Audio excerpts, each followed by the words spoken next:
Hello, everyone. Welcome to the Stafford Boxing Report. I'm Sheila. I'm Stafford. No. Baby, you come on now. Oh, my bad. Yeah. See, I was about to get blamed for something. Anyway, we have a special guest, Graeme Boyce, who is the founder of Talkin Fight, and he does so many other things as well. So, everybody, welcome Graeme Boyce. Hey, Hey guys, Graeme. thanks very much for inviting me to your show. I really appreciate it. Thank you. Well, we appreciate you. And what I would like to say is thank you. Thank you for giving us this opportunity on Talk and Fight and being able to have a platform. And my first question that I'm going to ask you is what made you reach out to me to give us this opportunity? Yeah, I want to know. Uh, Two words come to mind: one, change; two, impact. When I saw uh, Sheila's backstory on LinkedIn and how she wanted to make a change and an impact in her community, I thought, we should be doing that around the world, not just in Atlanta. And I said, I'm going to reach out to this young lady and find out if she'll come on and help support us, support communities around the world in a very similar manner. Because we want people like you having shows like this from Africa, from Australia, from Asia, all around the world, uh, telling their story as how they can impact and change their communities through boxing. Boxing is very important. A lot of people misunderstand boxing and the importance of boxing, because it shows strength and stamina, resilience, the perseverance, the dedication, all these virtues that somehow get misplaced or misused. Yes, we get educated, we get taught to go work in the factory at the end of the day, but no, boxing allows the individual to show who he or she is, and that's why I said so. I'm reading Sheila's little bio there, and I'm going, wow, I got to get a hold of this young lady, and I got to find out if she'll come on board and do a show for us. It took a while to convince her, but I'm glad I was successful because you guys have been doing a great job, and I really appreciate it. You guys have been doing fantastic. Thank you. So Thank you. honored and so humbled with those words that you just said. And we just want to keep on doing what it is we're doing. And we want to continue on doing better and being better, even within our personal lives and doing the Stafford Boxing Report. So I would like to thank you once again for definitely giving us this opportunity and to also put in there that everyone who has a social media platform, please be careful of what you put out there, even if it's just a short clip, a video, or reel, just be careful. So, Graeme, you do a lot. Baby, let me say something to Graham real Okay. quick. Graham, as Sheila #1 fan, supporter, I want to say thank you from a man to another man for giving my wife an opportunity to execute her passion on your platform. You don't understand how this has definitely changed Sheila' perception about life. Uh, it has definitely improved our marriage because it gave us a platform and an opportunity to work together. So often you have a marriage couple and each of them have different careers, but not often are there a couple where they can work together and have the same passion for something that they truly believe in. As you stated earlier, Sheila and I have a passion to give back to the community. It was just through this avenue, boxing is an avenue that we're going to use to impact the community, particularly our at risk youth. We would like to be looked upon as a role model.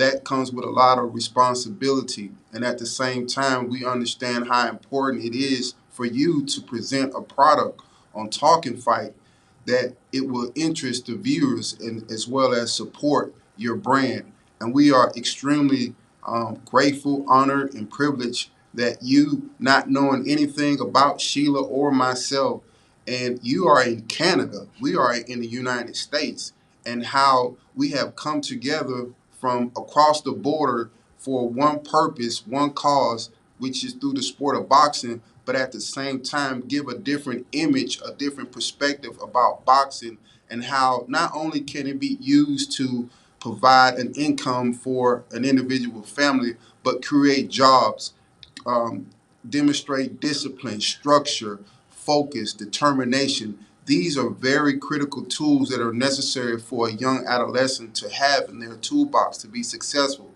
And I cannot forget to express the importance of financial literacy, because every fighter wants to become a prize fighter to win financial income from winning their fights.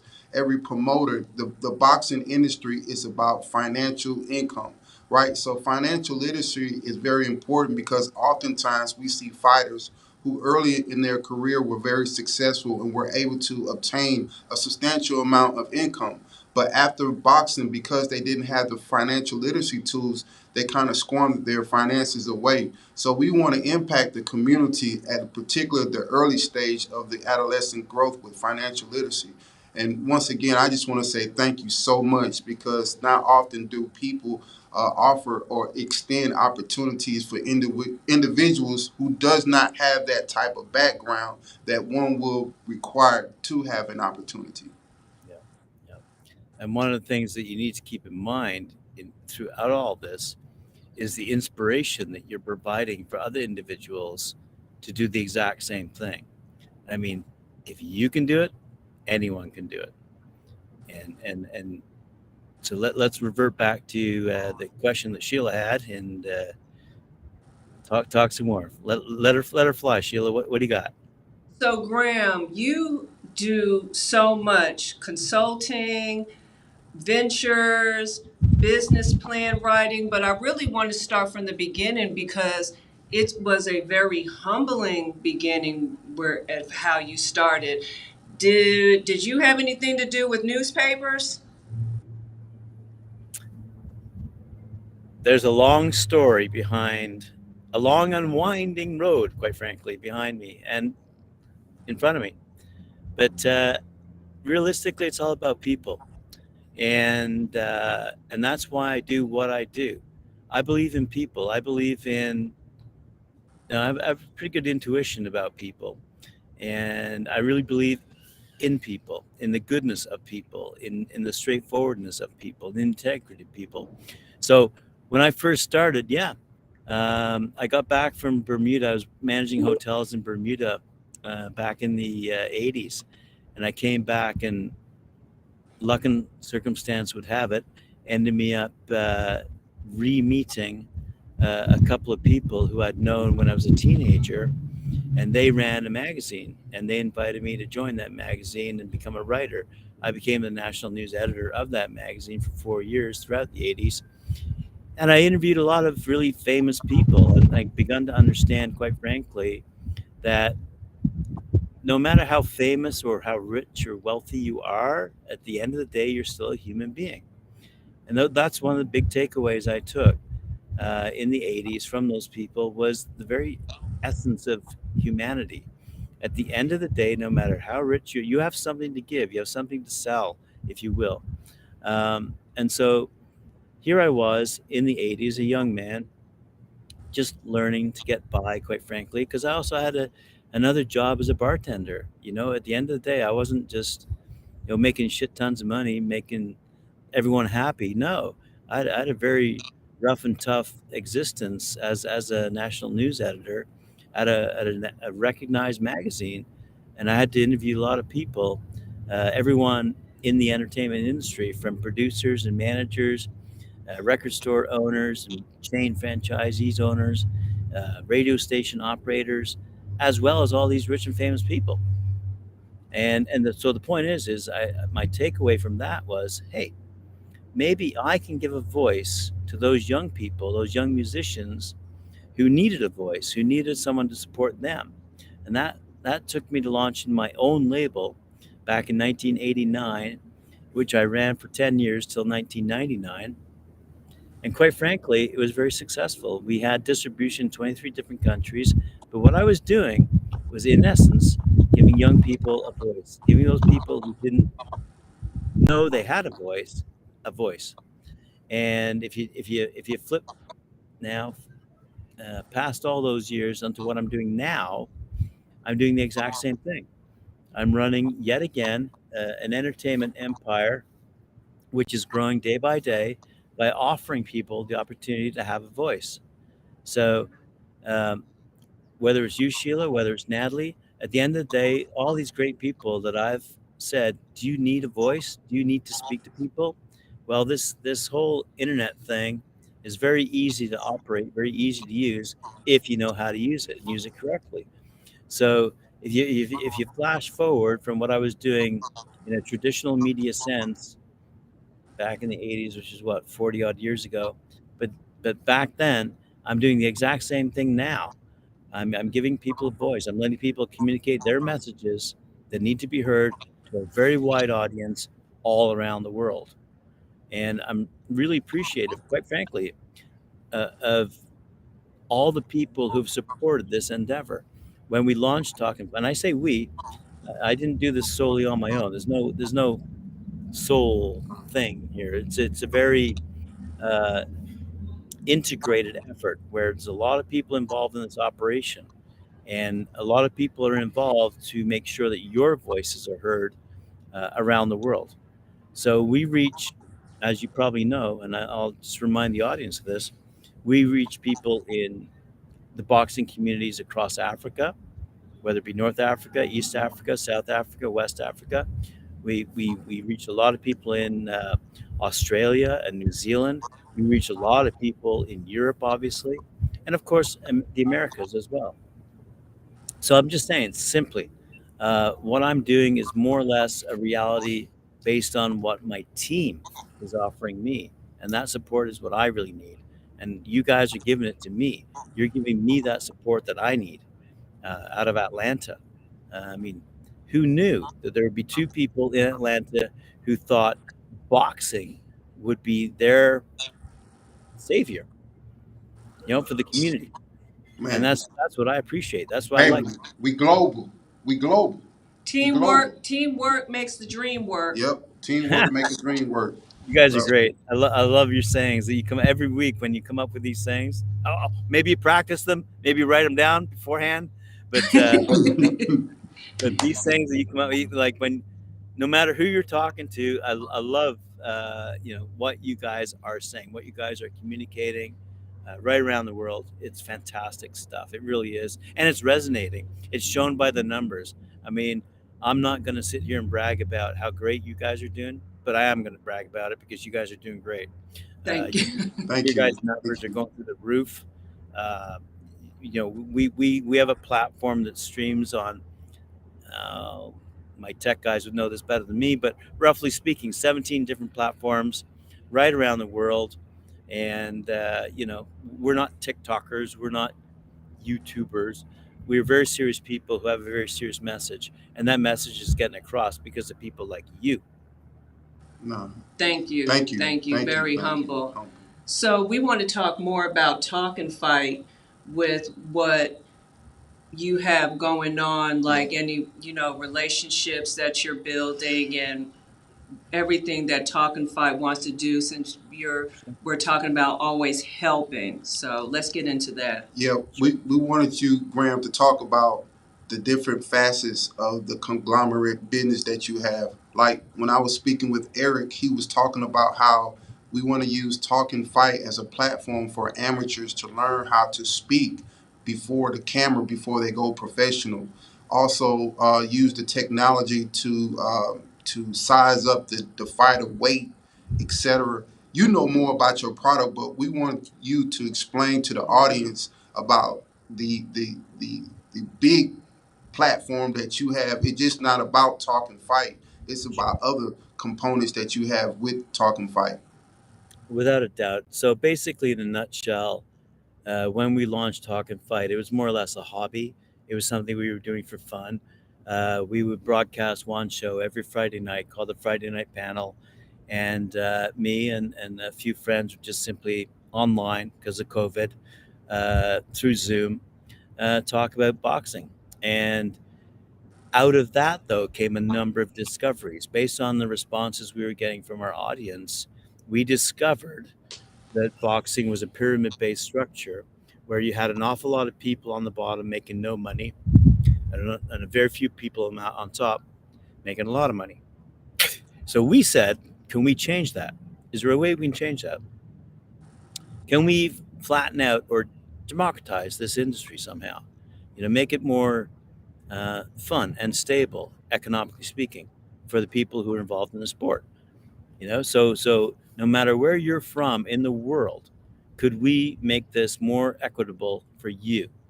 And the tech team came back and said, yeah, absolutely, we can do that. We can do that by doing what nobody else is doing in boxing, and that is begin to use data and analysis to begin to understand movement and capability. So quite frankly, we have now developed a hardware and software integrated solution that we're about to unleash on the boxing world, quite frankly, where it'll be established in gyms where you can begin to take a look at how boxers move, young boxers, that is, and I guess old boxers. But I mean, at the end of the day, how they can move, how quickly they move, how fast their punches are hit, what speed they're hitting at, the power of those punches, that type of thing. That nowadays can all be measured, and it's not being measured. And so we said, hey, can we do that?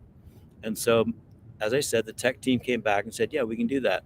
We just need to buy these cameras from France, integrate them with some software that we're developing, which we did, and now we can begin to distribute these platforms across gyms around the world. And what that will do at the end of, say, 1 year, let's say 1 year goes by, anyone who considers themselves an agent, the same way football players, basketball players, hockey players, whatever, they'll have agents, okay? In the very same way that agents can begin to use data and analysis to prove that they have the best of the best in their stable, they'll be able to use that now in a boxing because it's not being done right now in boxing, Wow. right? So is it fair to say that you're a pioneer? We are absolutely pioneering the integration of technology into the sport of boxing because right now, if I'm Bob Arum or Don King or Eddie Hearn, whoever, if I'm whoever those guys are, I'm sitting there relying on someone's opinion. I think this guy's a great boxer. And why do I think that? Because he's got a 19-0 record. And why has he got a 19-0 record? Because he's been fighting tomato cans. Okay? Bottom line. Okay? This technology that we're about to introduce will absolutely revolutionize the boxing industry because they'll be able to prove how good these guys are. And I'm talking young guys, not the old established guys and gals, but young people coming up through sports. So this is more or less a long-term vision here, The where we Young can Bucks. we can absolutely revolutionize the industry by introducing this technology. And to answer your other question, with respect to one of the other things we found when we started interviewing boxers, whether they be retired boxers or still active boxers, young boxers, amateur boxers, one of the things we recognized is they were a little bit shy in front of the camera. So we said, is there any way we can help these guys out? And I know an awful lot of people who are involved in the entertainment industry who don't have a job anymore because the entertainment industry itself has changed. And I said, I can bring a lot of those friends to the table here and they can educate these young people as to how to speak in front of a camera, how to answer questions, how to redirect focus of a line of questioning. So, for example, if you're asking me the wrong type of questions, I might say to you, hey, that's a great question, Sheila. But you know what I'd like to talk about? I'd like to talk about and go from there. And so we've launched an academy So when we actually get this whole thing underway, we've got a multi-pronged approach in terms of um, not just the talk and fight aspect, which is merely a media channel, which enables what we're hoping to be a huge family of people from around the world who have a love of boxing and understand the impact and importance of boxing in their communities, enable them to integrate technology on a localized level so that those young boxers they get recognized. Because there's an awful, I'll give you an example. There's an awful lot of boxers in Africa who are just as good as American or European or Mexican boxers, but never, ever, ever get recognized. Why? Money. Bottom line, money. Okay. So, how can we level that playing field?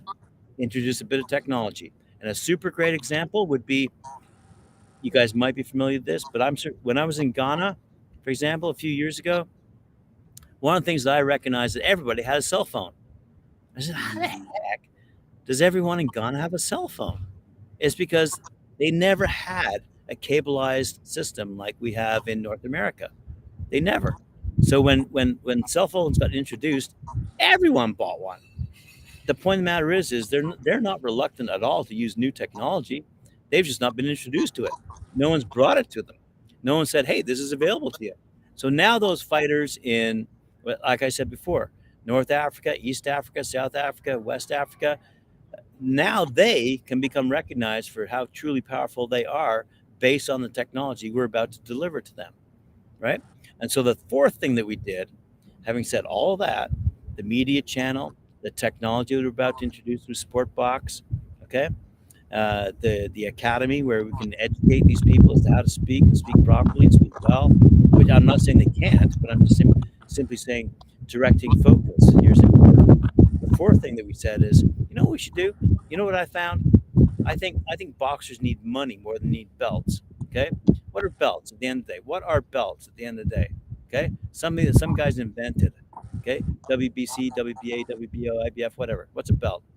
Bottom line, belt something you try to achieve is great if you do achieve it.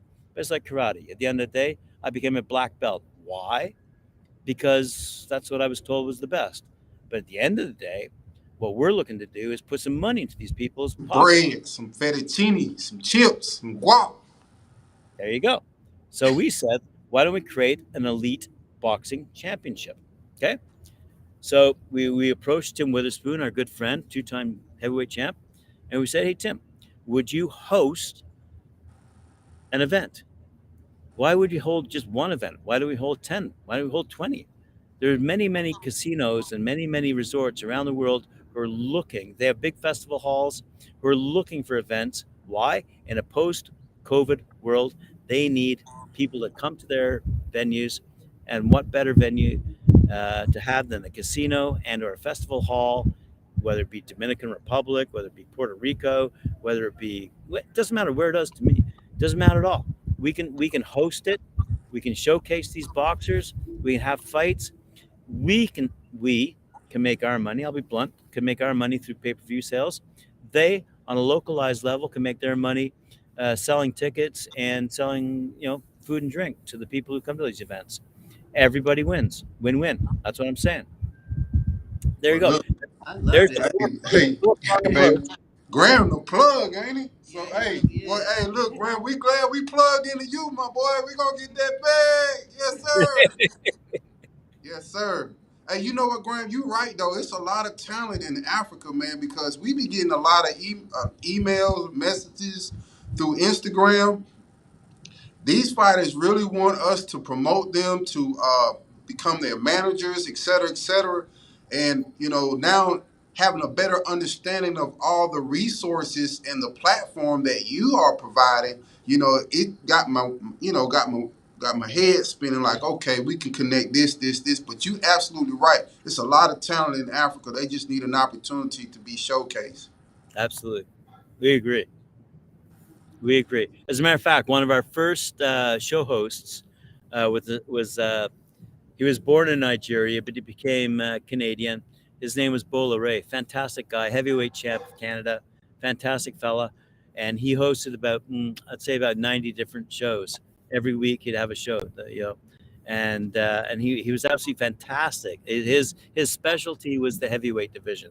He could speak for hours on end about the heavyweights, but he didn't stop there.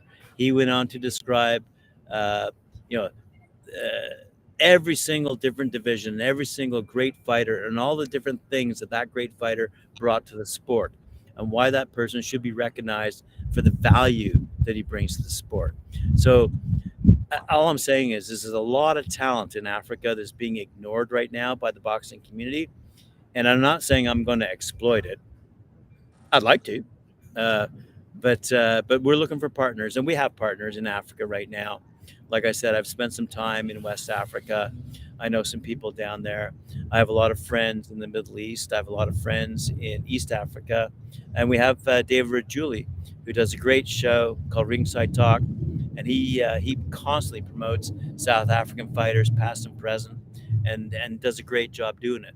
And quite frankly, I did not know there were so many great boxers that came out of South Africa. To be blunt, I didn't know, and it's great that we have hosts like him who bring those kinds of personalities to the table, so that guys like you and me know, wow, there's not only a boxing scene in South Africa, but it's actually powerful, and these guys really know their stuff and they enjoy it, and this was news to me, and I was going, wow, that's fantastic. Yeah. So anyway, looking Yeah, forward. and one more thing I wanted to say. The people in Africa definitely support the sport of boxing. Like, it's a huge crowd, just like in America. Well, in certain parts of the world, how people are into soccer, people in Africa are into boxing. I mean, they are very passionate about boxing, and they come out in huge crowds to support those type of events. So I totally concur with you, though, Graham. Yeah. When we saw some initial video, I think it came out of Kenya, and this young chap sent us some video footage of his training, and they were basically training within a concrete bunker, for lack of better description, and we were going, wow. But that's it. Just kind of brought me back to the Rocky movie. Like, at the end of the day, like, you may have the harshest of conditions, but if you're determined and you've got that perseverance, that dedication, you can actually make it. And these guys were making it. These guys are powerful, but they're just unrecognized. And so, yeah, Pro Bellum's doing a great job. Wasserman's doing a great job. There are great organizations out there doing a great job across North America, across Europe, across Mexico. But there are certain parts of the world that are being ignored. And I'm not saying Africa's being ignored, because there are a lot of great fighters coming out of Africa. But my point is we, Talk and Fight, look forward to getting down to Africa and showcasing some of these great fighters, and quite frankly, live streaming a lot of these great fights, because they're completely unrecognized right now. Yeah. So, baby, Yeah. look, you know what? We need to start, tapping into those guys from Africa and having them on the show, getting some exposure. Yeah, for Hmm. Yeah, sure. especially the one that, yeah, that's been Yeah. sharing our Hmm. story. I agree Yeah. with you on that. Hmm. So, Graham, how's boxing in Canada? Like in Philadelphia before the COVID, and I think it's starting to get back to it now. You know, Philadelphia, I would say, would be the mecca of boxing. There was always a sparring session going on every week or every day. So how is Canada in boxing? We have a very complicated history with respect to boxing. Uh, Canada has numerous provinces and numerous great boxers that come from those provinces. But we had an idiot by the name of Ken Hayashi, who was the commissioner of sports here in the province of Ontario, who would not allow boxing on a professional level to take place. So basically, in a nutshell, uh, for over a 10-year period, uh, boxing was quashed here in Ontario, which is the biggest province in America. You have states, here we have provinces, but it was quashed, and the people here didn't have a chance to fight, and it was really unfortunate. I mean, the interest is there. There was the opportunity to mix and match. Very, very, very, very recently, our team went down to a place called Rebel Nightclub, which was sold out, and a great show was put on. And so my point is the interest is there here in Ontario, across the country. It's certainly there. Um, but and quite frankly, the organizational structure's there. So, Boxing Canada, Boxing Ontario, the various administrative bodies are there to put boxing back on the map, if you will, here in Canada. As you know, Lennox Lewis, a great, I don't know if you know Lennox Lewis's story or not, but he was born in Britain for sure. But sadly, his father decided to leave the family, and his mother decided to relocate to Canada. So when she decided to relocate to Canada, Lennox, being a young man, decided to go to the boxing gym, and got trained by some obviously great trainers, and went on to win a gold medal for Canada at the Olympics. And from then, obviously his career somewhat blossomed. He's a great, probably the best heavyweight uh, fighters. But the point of the matter is he's a great illustrious example of what we can achieve uh, as being a small country. And there are many small countries around the world with great boxers, and that's where we kind of step in. So we're kind of like, if you will, right now, the Switzerland of boxing. Uh, we're not the powerhouse. I mean, if you take a look at England, they put 90,000 people into a stadium to see Tyson Fury fight. Uh, they have a great boxing legacy, without a doubt. United States has a great boxing legacy, not just Philadelphia, but I'm reporting Monday to Friday, every single day, on the great boxing scenes. I mean, it used to be Las Vegas, but nowadays you've got Boston with some great communities in Boston supporting boxing. You got Philadelphia, you got Brooklyn, the Barclays Center, hosting some great events, right? Not to mention LA and the events that take place in California. So right across America, and not to mention, oh, by the way, not to mention Florida, which held Tampa held the Creator Clash event. Now a lot of us are sitting there going, oh man, you know, should these YouTubers really be considered boxers? But at the end of the day, these YouTubers who make more than you and me can, well, okay, they make more than me, but I'm just simply saying, at the end of the day, these YouTubers hired the best trainers, the best coaches, and they got into the ring and they fought each other and they gave each other hell. And it was really good to see these young people who really hadn't boxed before. They got trained though. I'm not saying they're professional, but they donated all the money from their event called Creator Clash. It was held down in Tampa. They donated all that money that they made to like the Heart and Stroke Foundations of America, and all they gave it all away. They weren't in it for the money. They did it because they were serious about it, and it was fun, and they wanted to see who was the best of the best among their group of creators, and they were YouTubers for what you and I would call YouTubers, but they did a great show. It garnered a lot of attention, and it's you know I don't have a lot. I did not have a lot of really nice, good things to say about YouTube in the beginning when Jake Paul and his kind of family came along. But at the end of the day, he's brought a whole new generation to the sport of boxing. And boxing, as you guys are proving, can be incredibly beneficial to young people. Gives them direction, gives them support, gives them a focus. I mean, you guys could describe better how it impacts the community than I, but because I'm coming at it from a business perspective.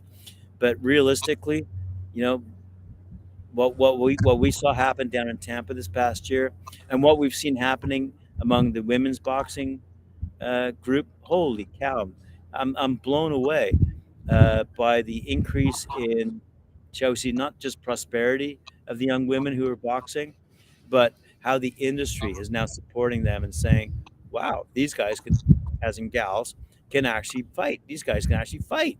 And yes, they can actually fight. When Ebony Bridges went into the ring last year, right?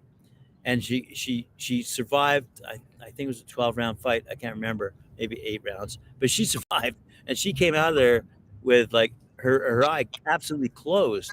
She was punch blind, but she was in it to the bitter end. I mean, it was a bloody fight, and that put a lot of credibility behind women's boxing, quite frankly. And ever since then, I've seen, I mean, Sheila's doing it, Natalie's doing it. We're watching increase in numbers based on women who at one point were entering boxing gyms merely for the fitness level. Okay, then they got. Have I lost them? Oh, there they are. They're the back. Well, so women would enter at one point for the fitness level, and now I'm seeing them enter the ring. Why? They want to know what it's like to fight, and boy, can they fight! So given the fact you got YouTubers on one hand, women on the other hand, you have these two demographics meeting in the middle. Boxing is in for one heck of a resurgence, and we're going to be at the forefront of that resurgence. Absolutely. We. It's, Absolutely. see, I can't do it So, alone. I can't do it alone. now Can't do it by myself. teamwork make a dream work. Now remember that teamwork Yep. make a dream work. But you know what, Graham? I wanted you to kind of expand on how you believe, or perhaps I may say, your opinion about boxing gyms being important to the community. great question. Well, I've always been a huge supporter of a facility that attracts young people to give them the ability to express themselves, to begin to talk, socialize among themselves, to talk with like-minded people, to receive instruction from their superiors is kind of a, you know, but you need the masters to teach the Padawans, quite frankly, and that's what boxing gyms do. There was a great show, I think it's called Baltimore, a TV show that came out, and one of the main attractions of that particular show was the young fella who came out of prison and started up his own boxing gym, and all the young people who, let's call them downtrodden, they went to that boxing gym because they felt welcome there. They felt part of the family, and I think that's what boxing gyms around the world offer, is that support that's necessary that maybe they don't get at home. And so I'm a big supporter of those kinds of facilities, whether they're teaching karate, whether they're teaching boxing. I don't care if it's a library club. At the end of the day, if you're supporting the young people and what young people need, I support it. That's good. That's good. Because oftentimes people look at the sport of boxing as it being, yes, it is a combat sport, but they think it's negative. But it's so much other things that comes into Absolutely. boxing than just get in the ring trying to, beat somebody up. It's really not like that. If you really understand and study the sport of boxing, it's about skills. It's about finessing. It's an art. It's a science. And it's a lot of preparation that goes into this, but it's also a lot of life skills that you can get from becoming and participating in the sport of boxing. And so that's what we want to demonstrate and emphasize with the Stafford Boxing Club. And so hopefully we will have the community support that, hey man, we're not producing something that's going to cause a division in the community. We want to do something to provide an addition to the community, particularly in the urban community. We need outlets like that. You know what I mean? Like so many kids are involved in so many things at an early age. Yes, people say, well, man, back in the day, man, I ain't do stuff like that. But one thing about life, time, things will change in life. They're just reality. But at the same time, it's very important for us to have outlets in our communities. And we just believe the Stafford Boxing Club is something special because oftentimes, and no disrespect, you have guys who are former boxers end up, opening up a gym. But you have a husband and wife, both, have a passion, both are students of life. And I think it's important for the community and our youth to see a real marriage, Healthy, a healthy, strong. strong, black marriage, succeed in doing business together. Like I enjoy working with my wife. I really do. I mean, I never saw this coming in our marriage. Like this year, we'll be married for 14 years, and we got married within 3 weeks of meeting each other. You know what I mean? And so, like, just to evolve to this point, like, we never thought that we would be on a podcast and I'm just a blessed man because just look how beautiful this woman is. You get what I'm saying? Like she's Thank the, you. you know what I mean? She's the marrow of my backbone. You know what I mean? So I'm just very grateful for her support. She's beautiful. She's educated. She's a strong spiritual woman, and the community needs to see that. You know, they need to see like two operating as one, not one doing this and one doing that. And so that's what our youth is missing, and that's what we plan to do as a vehicle using the Stafford Boxing Club Club. Appreciate that. Incorporated. Incorporate. My bad. My bad. My bad. My bad. My bad. We got that one right this time, We got Graeme. that one right. Yeah, Yeah. you did. Yeah, you did. I thought So you had yeah, some. so in a nutshell, um, that's exactly what we're trying to achieve. We're trying to achieve a family on a global level. You know, people of like-minded spirit who can connect with each other, understand each other, and talk to each other. Because we've talked to many, many, many, many boxers. Okay, and the one thing they have in common is no matter who they're fighting, they have an appreciation for that person. They have a respect for that person. They may, in fact, beat the heck out of each other, but at the end of that fight, they like each other. They respect each other. So, and that's something that's missing on the streets, if you will. Um, Mhm. you know, you know, Respect. You right, right. You. right, Hey, and hey, Graham. I Because that's want. why a lot of people get killed Yeah, because they don't because respect. they don't Respect. respect, and then they're always talking about you're disrespecting Yeah. me, and then it just goes yeah, on yeah, a whole other Right. level. right, So right. Hey, Graham, I wanted you to have you ever heard? Well, since you're from Canada, you probably know about George Chuvalo. Yes, of course. I met him once. Okay. Yeah, he was. I mean, he had an opportunity to fight Muhammad Ali, Frazier, and George Foreman, and he never got knocked down by none of them guys. So he Right. was a tough one. Let me tell you this: when I met George, I was 17 or 18 years old. I was a waiter, and I gotta say, like at the end of the day, the maitre d' he asked me, he goes, "Hey, do you want to get his autograph?" And I said, "Who is he?" He was so nice. He was so appreciative. He was so normal. I didn't even know that that was George Chiavallo. Like I didn't know. He was that normal. Like he was that humble. He was that nice. And that's one of the takeaways I take from my teenage years when I met someone that famous who was that cool, quite frankly. And so ever since then, when I talk to these boxers, you realize they have families, they have needs, they're normal, just like you and me. And yeah, they'll get into the ring. Why? Because they're fierce warriors. They're not athletes per se. I like what Mike Tyson says about it. You know, he's not he's not an athlete. He's a fierce warrior, and there's a lot to be said about that kind of intuition, like that kind of grounding in knowledge. You know what I mean? We got some construction happening in the background. I don't know if you can hear that or not. So I kind of have to wrap this up soon. yeah, it's all It's good. all good. You know who I like though? I hope I'm pronouncing his name right. Jun Lung Zan or Zane. Am I saying it right? I don't know. I don't know who you're talking about there.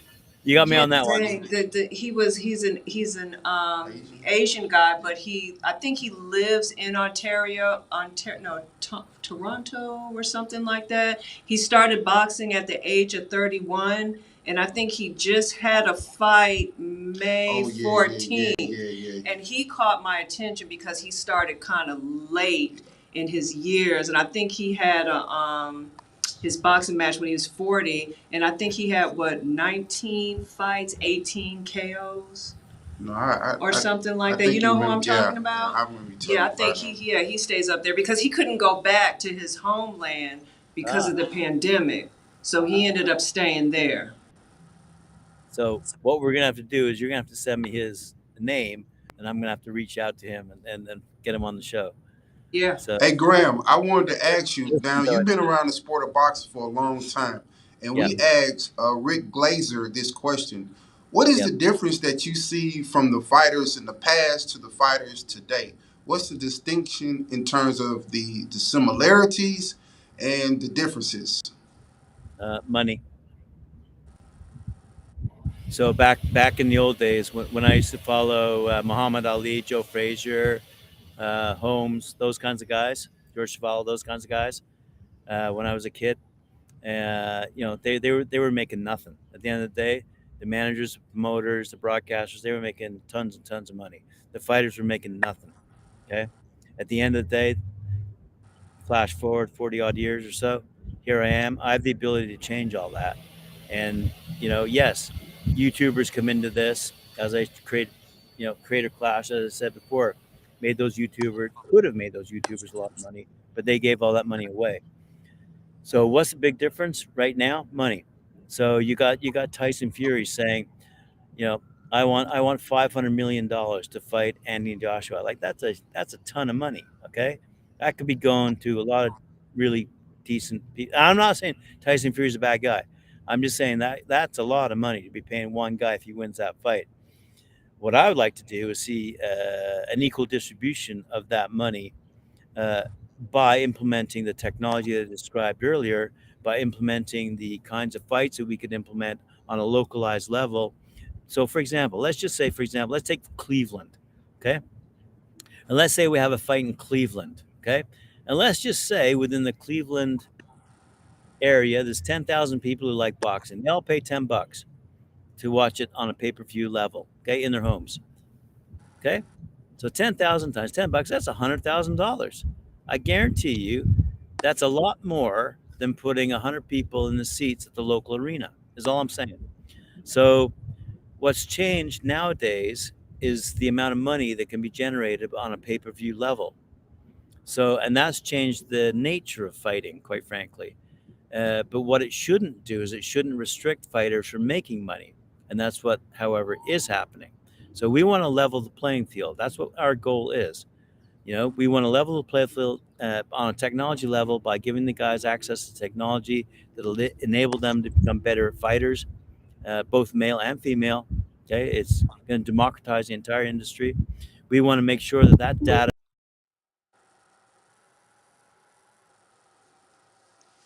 Will be, Graham will just be right back, everybody. So, But baby, that's amazing. I like everything that he's saying, yeah, though. yeah. I was gonna ask you that, like the things that Graeme is talking about. And here is Graham. He is coming Oh, All there back. you right. go. So we want Hey, to make sure that data and that analysis gets back into the hands of the people who matter, the people who can make a change. So and those people, eventually are gonna. I hate to say it, but they're gonna die out. The Bob Arams, Don Kings of the world, they're gonna die out. So, and I'm not saying that in a bad way. I'm just simply saying we are preparing for that change. And guys like you who are sitting on top of a community in Atlanta who can promote boxing as a positive force for change. Those are the kinds of people that I want to embrace and bring into this whole entire Talk and Fight family. To be blunt, I mean that's about the bottom line. Hey, you know what, Graham? You answered my question prematurely because I was about to ask you, how do you see us, Sheila and Stafford, and the Stafford boxing movement being integrated with the Talking Fight platform and growing? Because yes, we are nonprofit, but at the same time, we do have a for-profit component of this. So we want to make some of that money that's being available in the boxing industry. So how do you see us growing and creating opportunities for economic growth? I think the easy way to describe your role, if you will, if you want to put it that way, is ambassadors. You guys become the face of Talk and Fight, not only in Georgia but across the whole southeastern states, right across America. Quite frankly, you guys can put what we're talking about into action. You guys can deliver the technology to the local gyms. And I don't mean local gyms as in just those gyms in Atlanta, but if you really put your heart and mind to it, you've got an awful lot of credibility now being host of Talk and Fight. You're being heard around the world. Right now, there are people around the world listening to us and hearing, hey, can I do this too? And the answer is yes. Yes. You don't have to sit there and put on a pair of, like, how do you teach a soccer guy to be a great soccer guy? Just give him a ball and say, here, go play with the ball? No. You've got to teach that young fella. You got to teach that young gal. You've got to teach them the skills that are necessary. That's important. But along with those boxing skills, you've also got to teach them how to speak, how to be comfortable within their shoes, if you will, know themselves, know their opponent in a good way, in a flamboyant way, in a generalistic way. But yeah, know what you're about, know why you're doing what you're doing. Am I doing this just to make money? No. Did Deontay Wilder really make all that money um, just so he could buy a big house? No. He made all that money so he could support the medical bills needed for his young daughter's ill health and get her better. So there are many, many different reasons why people get into the sport of boxing, but why we're in it is to support communities around the world. Period. Baby, we ambassadors of Talking Fight. The brand, we premium. We global now, you feel me? Always. Premium. I like it. Okay. Awesome. It's all everything's on the record now. It's understood now. Okay. And all I get understanding. We just trying to get some understanding. Yeah, absolutely. I mean, if we were super structured, you guys would be on our board of advisors. You guys would be top of the chain, if you will. So Oh, it's so on the way. It's on the way. Oh, it's on the absolutely, way. absolutely, absolutely, absolutely, without a doubt. I mean, this has been so much fun. I'm really glad that you guys are enjoying what you're doing and bringing all these great people to the interview. Wow, a fox. You don't see a fox in the daytime. Anyway, a fox is. I mean, I'm in the middle of the woods, as you can tell, and the producer just noticed a fox. Wow, that's cool. Foxes. Yeah, because you look like a fox, because you is a fox. Yeah. Hey, I've launched a lot of businesses and I've done a lot of things with a lot of great people, but I'm having so much fun right now. And it's people like you that make it fun. You guys are talking to an awful lot of people who mean so much to me. And when I listened to that Rick Glazer interview, by the way, when I was down in Spain and I listened to that, I went, wow, bang, you guys nailed it big time. I mean, you asked the right questions, you hit him with the right feedback. I mean, he was like, whoa. I don't think, because when we talked to Rick earlier, we didn't touch on half that stuff. We stuck to boxing. You dug deep, you dug personal, and it was a great interview, and I really appreciate that. Well, Graham, what we would like to do is present a great product. So it's a lot of work that goes behind the scenes, just like a fighter. That's the mindset we have, like a fighter. When a fighter continues to work on his craft, he becomes an expert in it. And so Sheila and I, we work together. That's what we do. Iron sharpen iron. And I'm just happy to have an accountability partner. That's what's important. An accountability partner, because she would say, okay, did you get ready? Look, we got to get ready tonight. Did you do this? Did you do that? And it's really fulfilling, baby. You know what I'm saying? That you pushes me to greatness, and I love you for that. I want the world to know that, man, you everything to me. Thank For you. Hey, real. come on, I'm gonna start crying here. Come on, stop that, stop that. Hey, listen, I just want the world to know that this is my queen. She is the crown of my glory. She's everything. When you see me, I'm you speechless. you see her. She is behind the scenes. She speak life into me. She don't speak death. She don't try to change me. The only thing she try to do is encourage me. My wife, she writes notes and she put it in the bathroom. So when I go to the bathroom to brush my teeth, I look at the note. She said, I love you. I'm proud of you. You're a strong man. Those small things are very important to me. And it Yeah, should be important to any man if you got a wife like mine. Now, I'm just yeah. blessed like that. Hey, man, woohoo, woo. And I think as we grow up, um, young people should respect their elders and the lessons that those elders can bring to them. and not disrespect them. And I think that's what boxing teaches as well, is that level of respect, because how else are you going to learn? And that's what me and Sheila plan to do. We plan Right. to take life experiences, our understanding about boxing, the history of boxing, education. That's what we're going to talk about on the podcast because, woo, What? that is some the history of boxing. Oh, yeah. You know, I've been looking that up with the mafia and all that. Oh, you know what, Graeme? How do you feel about Clarissa Fields going to UK? Shields. Oh, Shields. My bad. It's okay. My bad.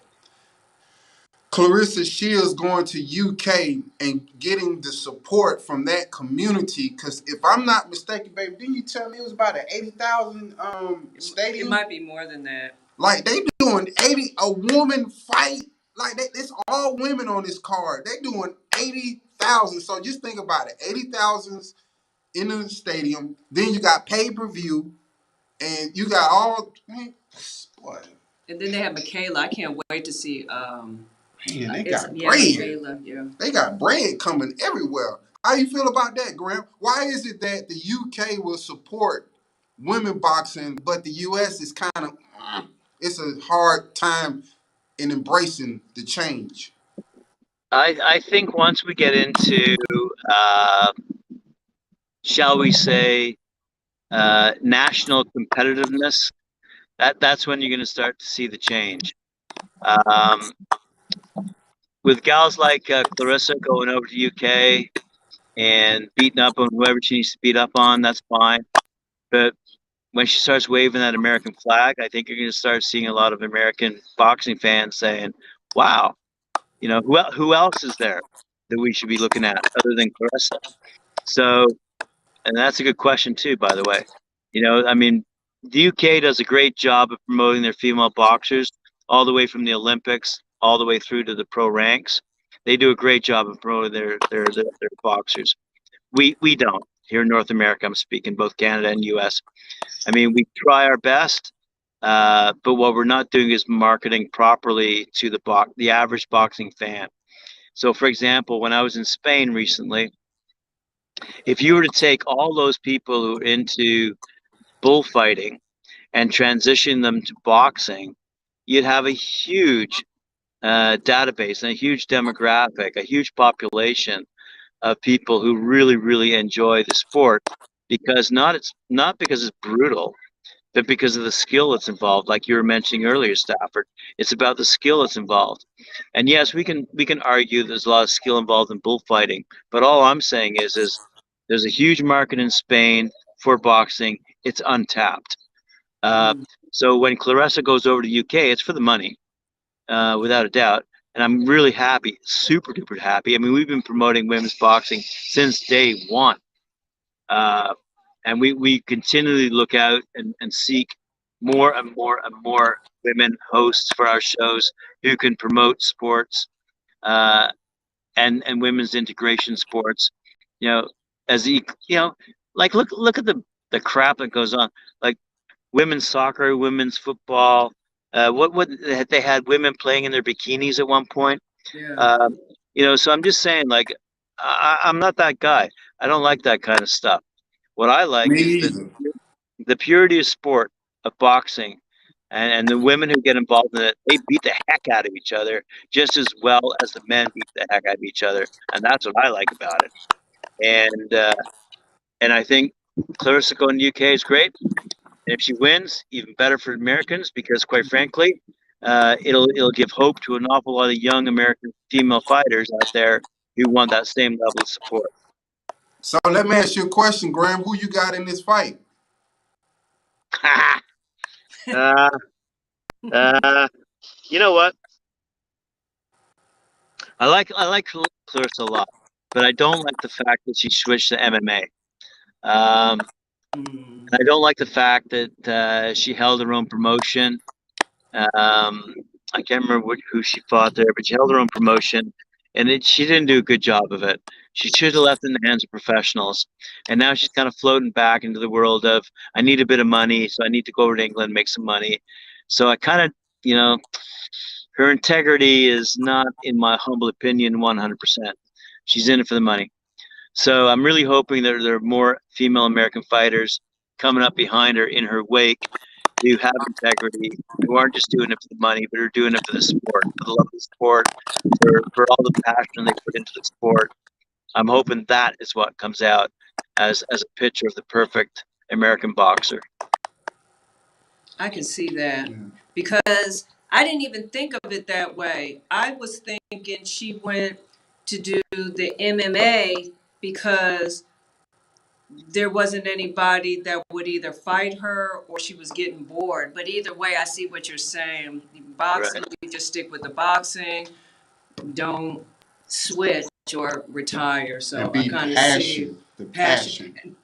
And that's what I was going to say, passion. A lot of people don't even have that passion anymore. Some of the boxers, No, they doing it some of for the the money. boxers don't even have that passion. They're just doing it like Graeme said, For just the doing money. it for the money. Like we got a passion for this. Trust me, to it shows in our expression, in our enthusiasm, in our preparation, in our appearance. We are passionate about this. We want the sport of boxing to embrace us in a way that they have never embraced a husband and a wife. That's our little marketing niche.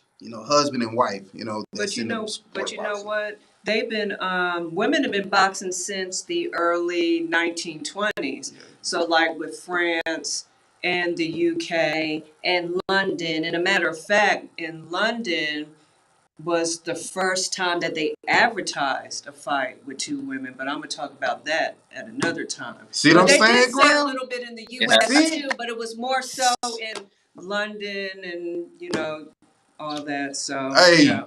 see what And I'm they were saying? fighting men. One of the women were actually fighting men. Said that in one of the fights, Jack Johnson. Allegedly, she fought with Jack Johnson. Girl, Can you you beautiful. believe just But you Jack beautiful though. Johnson? You Thank you. beautiful though. Okay, thank you. I Beautiful. That's appreciate not that. hard to believe. Hey, listen, gang. I have to get going. You are the dynamic duo. You're my heroes, but I have to jump. Okay. I've got some other fellow waiting for me, and I gotta have a meeting with him. Thank you for And joining our show, Grant. We Yes, appreciate your thank time. you guys keep on talking. Apparently, my producer's telling me I'm gonna bounce out into the green room apparently, and you guys are gonna keep talking and end the show for me. All right. you. All Okay. right. Thanks very much. I appreciate it. Thank you. Thank you. Whew, that was some great Yeah, talk. that I was some enjoyed real that. talk. So, Yeah, baby, and what I did like you? what he said about Clarissa. So I kind of look at that a little differently too. But I do want to add on that I do like Savannah though. I like Savannah because she's very humbled Mm, and she doesn't constantly run off at the mouth. And I kind of noticed that when her and Clarissa was talking, hmm it was like she was kind of having a hard time. Not saying that anything was wrong with her, but it was just like, I just don't really want to do this back and forth stuff. Let's just get into the ring and what happens, happens. So at the end of the day, who you going with? I'm gonna be honest with you, baby. It's a really toss up. And Like and that's I what like, it is with you know what me I mean? because Clarissa Shields, she's gained some weight, some muscle, and when I saw her practicing, training, hmm it seems like her punching power has gotten much better. But Savannah, I haven't seen or heard anything from her. So, you have to always be careful with the people who are quiet. Yes, yes, Because the true people who indeed. are quiet, they'll surprise you. But the ones that talk, talk, talk, talk, talk, it can kind of go both ways. Yeah. But I have respect for both of them. I'm tossed up. The reason why I would say Clarissa is because she's on a mission. She's on a mission to prove that she is the best female or woman boxer. And I do see that she does put a lot of work into her training. I do see that. When it comes to training, she's top notch. With Savannah Marshall, I believe that she does have the right people on her team and they're telling her, probably looking at Clarissa Shields, tapes or whatnot. So I have to tell you all, I know on our other podcast, I think it was one of your friends that said, you got to pick. You got to pick. Oh, Tracy. Yeah, Tracy but I Shields. can't really pick. But before we go on, I want to give some shout outs real quick to Rodney Whitehead, Darian Johnson, and to Rashid Williams, who has Tony's Spicy Mama's Hot Sauce. They have been great supporters towards us, and try out the hot sauce. I believe it can pretty much go on everything, and you can also cook with it too. Yeah, man, this Stafford boxing is premium. You get what I'm saying? It's premium. Stafford boxing, the making of champions. All our parrot glows in the dark.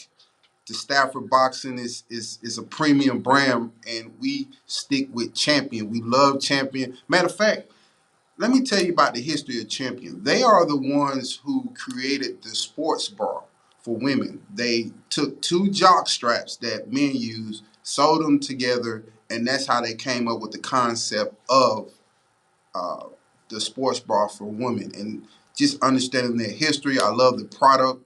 It's a very good product, man. I love it. It's solid. And they was one of the few, no, they were the first uh, sports apparel team to sponsor Notre Dame football team. If my memory serves me well, don't hold me to that. And also the reversal. They had the reversal, Oh, the reverse shirts jersey, yeah. that they used for football practice, and it kept them warm when they were on the sideline. And I also believe the Army too. Oh yeah, the Army. You're right. You're right. See, what we do, we read a lot. So when we come on the Stafford Boxing Report, we have some very educational information to talk about because we got the facts behind it. But baby, you know what? I wanted to kind of like Graeme had talked about Bob Abram, right? Mm-hmm. And I know that you and I both had done some research about Bob Abram, and we have a tremendous amount of respect for him and what he has done with Top Rank and in the sport of boxing. But like as Graeme said, you know, Bob Abram would, you know, no disrespect, but he would, you know, fade out in a way. You know what I mean? I think in life, everybody have their season. Yeah. Like in the Bible, it talks about summer, winter, spring, and fall, right? And so Top Rank has been a powerhouse for many years. But you can only reach a peak. And then once you reach that peak, then you start to fade out. So I think it's important for people like Bob Abram, in our humble opinion, to open up the doors for a couple like you and I. So if you be so kind and just look into the camera and talk about your personal opinion in what you would like to happen with an opportunity to meet with Top Rank and Mr. Bob Abram. Well, we have invited Mr. Bob Arum on the show. And why? Because we have been seeing on the internet, allegedly, I was going to say that, allegedly that you don't like to do business with women, and with the Katie and the Amanda fight, you passed that up. And but he did sign the female fighter from Golden Boy, from Oscar De La Hoya. Yes. However, yes, that's fighting. That's yes. We're talking about the business side. There you go. So also, we would like to sit down with you and talk about business. We would like to do business with you. But from what I have been reading and hearing, allegedly, what I just said, so that's like a double whammy on me, because not only am I a woman, but I'm a Black woman.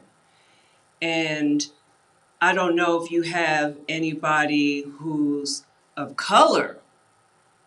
Does he Top Rank? I don't know. On the business, I don't know. That's well. Here are the top people surrounding Bob Abram. I know it's Todd. Todd, yeah. And his daughter, and you have what's his name? Is her name Dana, Danny? Deanna, something like that. No, we don't. No disrespect. No disrespect. But Dina. Okay. Dina, that's her name. And then you have Brad Jacobs. He's the chief operating officer. So those are the top people at Top Rank executives. Yes. Well, going from the CEO, the executive, and yeah. So basically, we just want to get an understanding. Because I don't want to believe that you actually feel that way. And The reason why is because we all came from a woman. And not only that, I'm going to say this, I don't want to feel like I'm being excluded because I have, and I'm going to say a vagina and breast. If you really want to get technical with it, like I said, women give birth, and by the way, everybody, we hold babies for 10 months. 5 weeks equal a month. And the breast is what feeds our child and our children. So not only do we take care of the children, but we also take care of the household. If you're married, you take care of the husband, running errands and whatnot. Like Graeme said, even with the women that are boxing, they can really box. They're fighting. They're fighting hard. And I would like to have an opportunity to speak with you because Hold that. I feel that sometimes people miss out on an opportunity because of their wrong way of thinking. So you have a husband and you have a wife that's very passionate. We're good people, as you can see. I'm sure that some of your people already have looked us up. We're not asking for anything out of the world or anything that can't be given. We're asking just for an opportunity to sit down, And have a break conversation. bread, Break bread. have a conversation, invite us to Top Rank. Let us look around. Let us meet some of everybody that you have working there. An opportunity, when it's given, believe me, when I tell you that from that opportunity, we're just going to take off. Can I say this, baby? Yes. Like Graeme was saying, he giving us a platform for so that people can hear our voice. So, with all due respect, respectfully, my wife is co-founder and chief executive officer. I'm co-founder and chief operating officer. I will do whatever I have to do for my wife and myself to have an opportunity to sit before you and your team to talk about the value that we bring to the table. Now, we would like to have a conversation with Todd first if we have to go through the process. For me, boxing is somewhat like a dog man, if I may say. A dog man is a person that's involved with the sport of let me see, how can I word this because I don't want these folks coming after me. I grew up fighting dogs. That's what I grew up in, right? So a dog man is someone that looks for certain types of bulldogs, dogs that are game. So the box is where the action goes, and the boxing ring is the where the action goes. So as a dog man, you want to condition your dogs and get them as top condition as they possibly can be. As a fighter, you train repeatedly on a certain skill set to become a master at that craft. So for me, my mindset is like being game. So what I'm saying is that I'm game for this. I will keep scratching. I will keep knocking at your door. I will keep coming. I will keep coming to Top Rank. I will keep reaching out to Bob Abram, to Todd, to Jacob, to Deanna, anybody at Top Rank until we get an opportunity to sit at the table and talk about an opportunity. The opportunity that we're talking about is exposure, right? So we have a nonprofit, the Stafford Boxing Club. We would like to see the Stafford Boxing logo on the boxing ring in the corners, just like you got Geico. We would like to see the Stafford Boxing. That can be a value in kind sponsorship, right? So you can say, well, we see the value that we bring to the Stafford Boxing, but what do you bring to us at Top Rank? Well, if you sit down and across from us, then we can kind of relate that. Now, Bob Abram, you're 90 years old, sir. Muhammad Ali taught you how to be a promoter. You had 20% and you was vice president and secretary of Muhammad Ali Boxing Club. It was Jim Brown who introduced you to Muhammad Ali. So because of that introduction, he changed your life. You made what, 300 million last year, if I'm not mistaken. So you make a lot of money. Then you went through a whole lot of issues, right? Now I understand that you are well educated. You're from New York City. And can negotiate. You're a litigator by trade. You know, you work for the United States Department of Justice through the tax division. As a matter of fact, you were sent to recoup the prize earnings with Floyd Patterson. And I'm going to be honest with you. We are fans and we are inspired by the legacy of Cus D'Amato. And from what we was reading, Cus, he wasn't very fond of you. I don't know if it had to do with that situation with you, recouping them funds from that fight. I don't know what it was. But we offer you the opportunity to come and talk about that because Cus is dear to me and Sheila. Like, we read all the books about Cus. Matter of fact, I'm reading his book for the second time to really get an understanding of the philosophy. But anyway, so Muhammad Ali taught you how to be a promoter, right? So now by Muhammad Ali teaching you how to be a promoter, you brought your stepson in, Todd. You gave him his bachelor's, his master's, and his PhD in boxing. So now he holds a very strong position at Top Rank. So if you was to go home and be with the Lord, Todd would come in and he'll run things, right?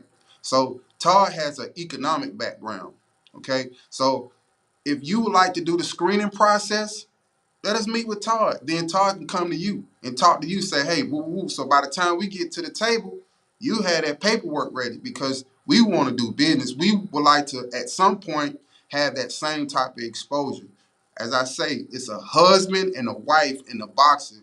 We want to be able to have that same opportunity. So my question to you, Mr. Bob Abram, would you open that door for us like Jim Brown opened that door for you to meet Muhammad Ali and taught you how to be a boxing promoter? Now, it was a quote because I had listened to a podcast show with Todd. And I have a quote, too, that Bob Arum had said. Yeah, and he said how he viewed Top Rank. He said, I don't look at our company as an event-based business. I look at us as a media-based business.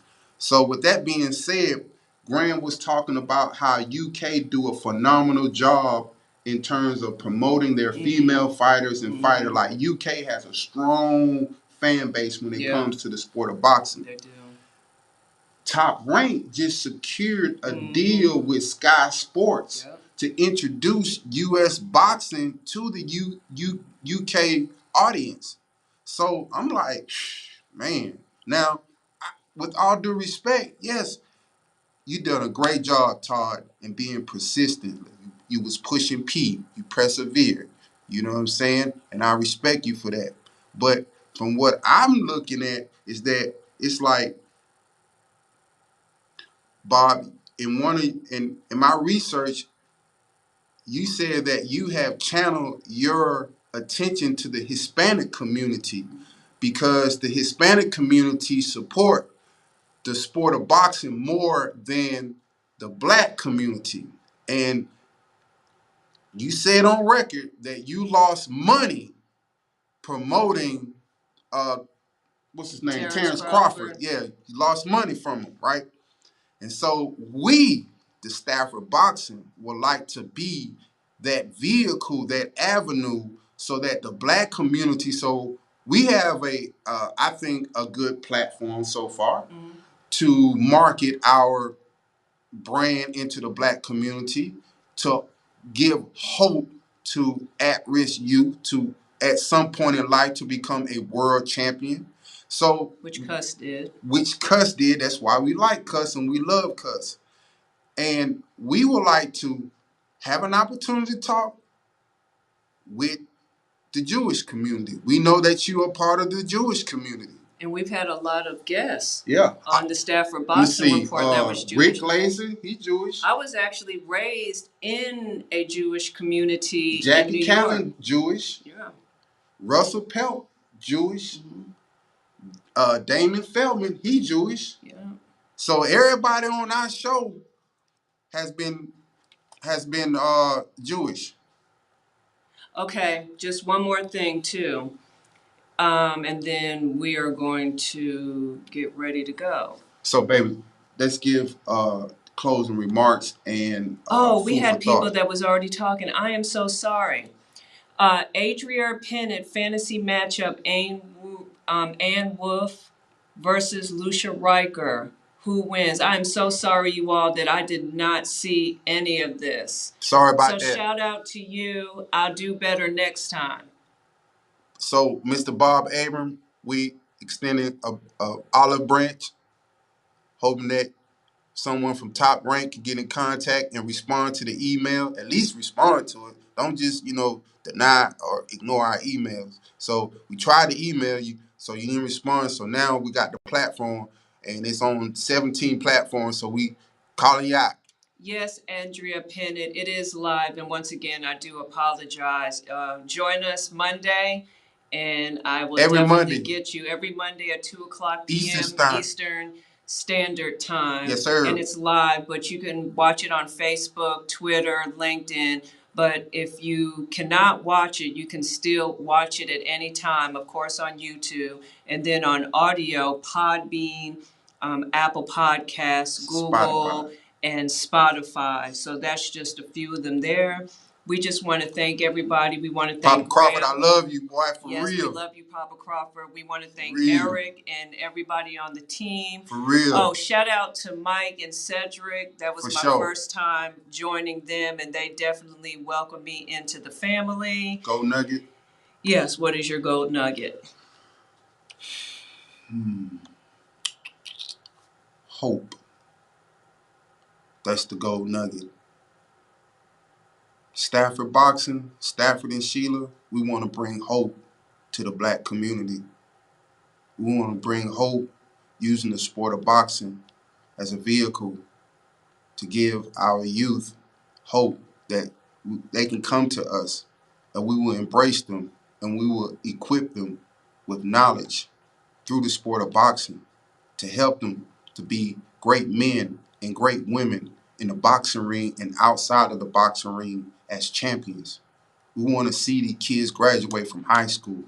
We want to be a part and see that growth, that transition, that they were able to come through the Stafford Boxing Club and then go on to be doctors, lawyers, but they used the fundamental tools that we presented to them while they was under our leadership. So we want to give hope. That's what we're about, hope. Stafford and Sheila is about hope, and that's the gold nugget of today is hope. Every leader should bring about hope to the people who they serve because we are servant leaders. And just real quick, who are we going to have on next week? Oh yeah, the Grandy twins. Yeah, we're gonna have them young bulls come through. They're gonna bless us with their little time, and we're gonna embrace them young cats, and we appreciate them for giving us an opportunity to interview them. So next week on the Stafford Boxing Report, we will have the Grandy twins, and these guys, these young boys, been boxing since they was in diapers. And you know what? Before I say this, I'm so honored that we're going to have them young kids on. Yeah, because it's going to be a life lesson that everybody's going to be able to get something and take Gonna something, and also from their dad too, because their dad is going to be on the show. So shout out to all the dads, all the fathers. We appreciate you all. We're going to we celebrate you all, and we're going to celebrate you all definitely on Monday coming up. Baby, before we go, we got to get the handshake right. All right, yeah, because we got to get ready to go.